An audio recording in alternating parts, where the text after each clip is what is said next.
Hi, it's Jason Rollo with Assault Fitness.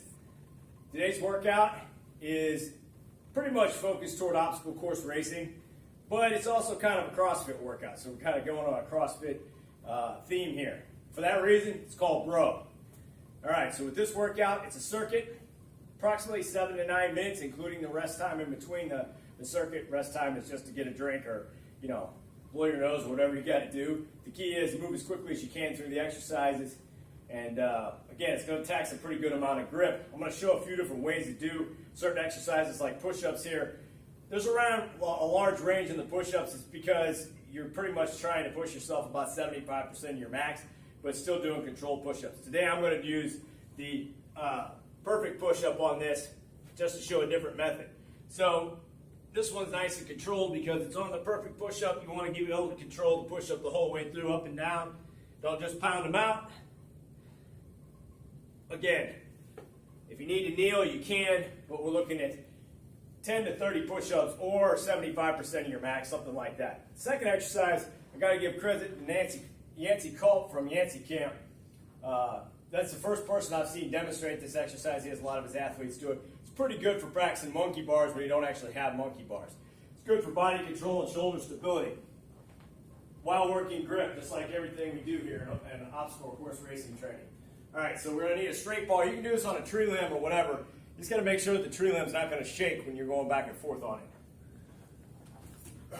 So what we're going to do, we're just going to release the hand and touch our leg, and when we do it, it's going to cause us to swing. And we're going to go back and forth 3 times. 3 times each hand, then 2 pull-ups. If you can't do a straight pull-up, make sure you got a chair or something underneath your feet to help you out. Then we're going back to the swings again. 3 times. For time's sake, I'm just going to cut it short. 3 times and 2 more pull-ups. We're going to do 3 rounds of that. So 3 taps each arm, 2 pull-ups, do 3 rounds of that particular exercise. So we've got our push motion, we've got our pull motion, now we're going to do our leg motion. In this particular one of the things that is important in obstacle course racing anytime you're running is training single leg. So we did in other workouts lunges. This particular workout we're going to do one-legged squat. With a weight you want a weight that's going to allow you to do approximately 8 reps. That's going to get a pretty good amount of strength. I'm going to demonstrate on one side here. But the idea is get it down to the legs about 90-degree angle. I'm holding my kettlebells will almost touch at about that height for me. But most of your weight is on your front leg. The back leg's really just for stability here. But the idea is to keep the front heel down. Don't let that knee go over the toe. The way to do that is to keep the heel down. It'll keep your weight back. Just like that, we're going for 8 reps. Again, you're choosing a weight that's going to be pretty good on your grip, but doable, but then also 8 repetitions on your legs. We're going to go right into a core exercise. This is going to give your grip slight rest. Depending on your level, depending on how you'll do this, this is Flutter Kicks for 75 reps on each foot. We're going to go heel to toe to heel to toe. Just like this. If you do it this way, hands across your belly. If you can't quite do it for 75 reps that way, or you get too tired, hands beneath your butt. It's like that, 75 reps each foot. Next exercise, you're going to go to TRX or rings. If you got rings, either way. If you don't have either of those, get a rope, throw it over something that's stable. Something that has to be relatively high here though. What we're going to do is a W raise. This is an upper back rotator cuff stability exercise. It will work your grip, but it taxes it just enough.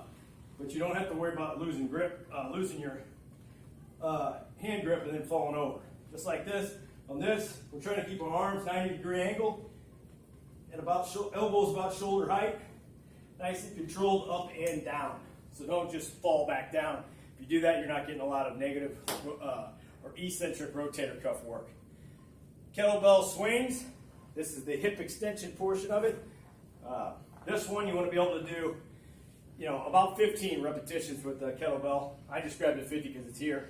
On the kettlebell swing, the way I'm demonstrating it, you go no higher than shoulder level. Anything higher than that, you're just carrying the weight anyway. It's not really carrying itself. You just want to hip extend enough to get it up to shoulder level. So this is a hip extension exercise. So I'm letting it go between my legs, popping my hips, getting that weight up to about shoulder level.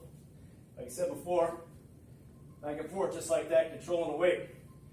15 repetitions there. Again, you want it to be challenging your grip, but not so much that you're swinging all out of control. You're looking at doing about 3 to 5 rounds of that. 3 to 5 rounds, you know, looking at a workout that's going to last about 45 minutes probably. Punch that out as fast as you can, be good to go.